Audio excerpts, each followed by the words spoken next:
the opposite side of the argument, and it's been recent, I would say in the past week, a lot of people are coming out and saying trans people are mentally ill. What are your thoughts on that? This is a recent headline. I've seen it all over Twitter for about the past week and a half. I'm just checking my notes. I didn't think we were going to be talking about this.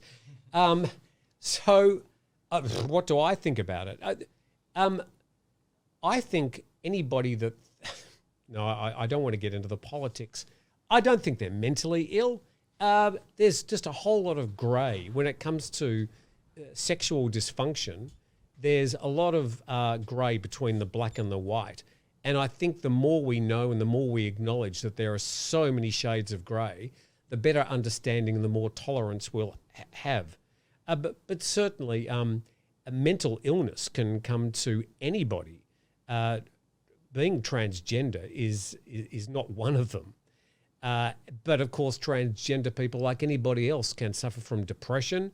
And given some of the hurdles they have to jump over, I wouldn't blame them for having more mental health issues. But transgenderism in itself is not a mental issue. And it's silly for people to say so. Yeah, I think even going back to ladyboys, they were, even as far back as 1,000 years ago, they were well revered by the monks as well. There's actually quite a deeper history behind it. It's not a recent movement. Have you looked into the history of it in Thailand? Yeah, I know a bit more about it, and there's some countries in Polynesia who also honour people who are transgender, and sometimes there is a necessity for, if there's a lot of males in the family, for one of them to take on more of a feminine role to provide that type of dynamic to the family. But every culture is different, and they need to be recognised and understood.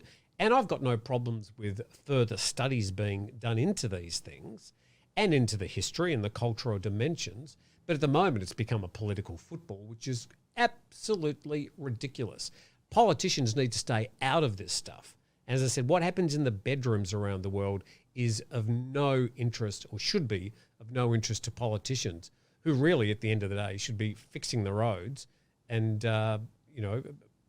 building bridges. Do you think these politicians, they're manipulating the media and the news because there's a hidden bill they're trying to pass behind the table? So what's on the agenda this week to piss off everyone in the public? Let's bring that up. And, while that's going on, let's try to pass this bill. Is that usually the case? Oh, look, I think some of these are hot button issues. And for example, in the US, you've got a strong religious right wing, and they are dominating.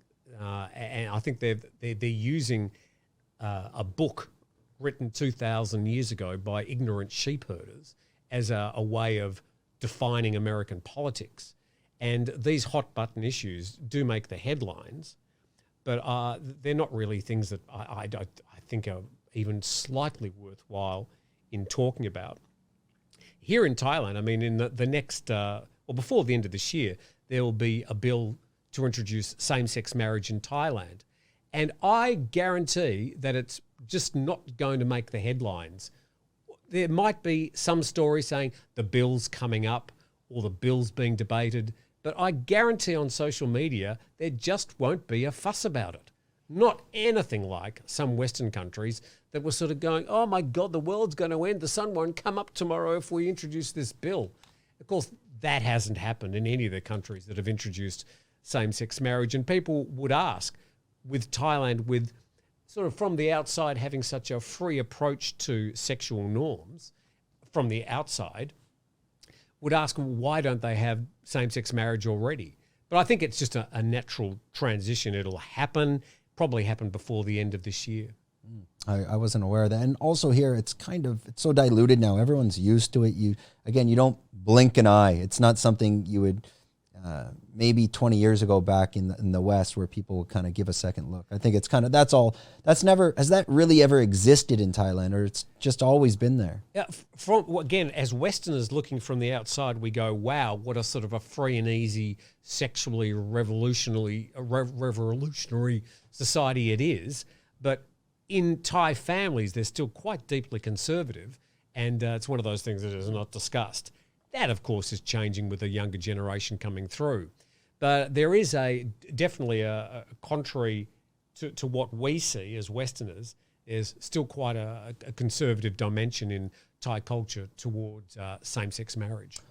If you enjoyed this content, we're doing 5 clips like this a week. If you want to watch the full podcast, click here.